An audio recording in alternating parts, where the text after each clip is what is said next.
വിദ്യാർത്ഥിനിക്ക് SFI പ്രവർത്തകരുടെ മർദ്ദനമേറ്റ സംഭവത്തിൽ കേസിലെ അന്വേഷണ ഉദ്യോഗസ്ഥനെ മാറ്റി. പകരം അന്വേഷണ ചുമതല പത്തനംതിട്ട ഡിവൈഎസ്പിക്കാണ്. എന്നാൽ വിദ്യാർത്ഥിനിക്ക് മർദ്ദനമേറ്റ സംഭവത്തിൽ നടപടി തൃപ്തികരമല്ല എന്നാരോപിച്ച് യൂത്ത് കോൺഗ്രസ് പ്രവർത്തകർ ആറന്മുള പോലീസ് സ്റ്റേഷനിലേക്ക് മാർച്ചും നടത്തി. പത്തനംതിട്ട കടമനിട്ടയിൽ ലോ കോളേജ് വിദ്യാർത്ഥിനിക്ക് എസ്എഫ്ഐ പ്രവർത്തകരുടെ മർദ്ദനമേറ്റ സംഭവം അന്വേഷിക്കുന്ന ഉദ്യോഗസ്ഥനെ മാറ്റി. ആറന്മുള സിഐ മനോജിനെയാണ് അന്വേഷണ ചുമതലയിൽ നിന്നും മാറ്റിയത്. പകരം ചുമതല പത്തനംതിട്ട ഡിവൈഎസ്പി നന്ദകുമാറിന് നൽകി.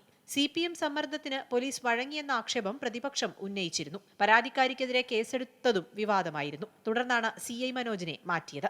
എന്നാൽ വിദ്യാർത്ഥിനിക്ക് മർദ്ദനമേറ്റ സംഭവത്തിൽ നടപടി തൃപ്തികരമല്ല എന്നാരോപിച്ച് ആറന്മുള പോലീസ് സ്റ്റേഷനിലേക്ക് യൂത്ത് കോൺഗ്രസ് പ്രവർത്തകർ മാർച്ച് നടത്തി. വിദ്യാർത്ഥിനിയുടെ മൊഴി പ്രകാരം കേസ് എടുത്തില്ലെന്നതാണ് പ്രതിഷേധത്തിന് കാരണം. ഡിവൈഎഫ്ഐ നേതാവ് ജെയ്സനാണ് മർദ്ദിച്ചതെന്ന് മൊഴി നൽകിയിട്ടും കേസ് എടുത്തിട്ടില്ല എന്നും പ്രതിഷേധക്കാർ ആരോപിച്ചു. യൂത്ത് കോൺഗ്രസ് സംസ്ഥാന അധ്യക്ഷൻ രാഹുൽ മാങ്കൂട്ടത്തിൽ പ്രതിഷേധ സ്ഥലത്തെത്തി. വനിതാ പ്രവർത്തകർ ഉൾപ്പെടെയുള്ളവർ റോഡിൽ കുത്തിയിരുന്ന് പ്രതിഷേധിച്ചു. ജെയ്സനെതിരെ നൽകിയ എല്ലാ മൊഴിപ്രകാരവും കേസെടുക്കണമെന്നും ആവശ്യപ്പെട്ടു.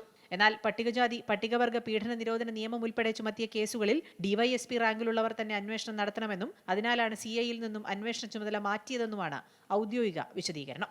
അമൃത ന്യൂസ്, പത്തനംതിട്ട.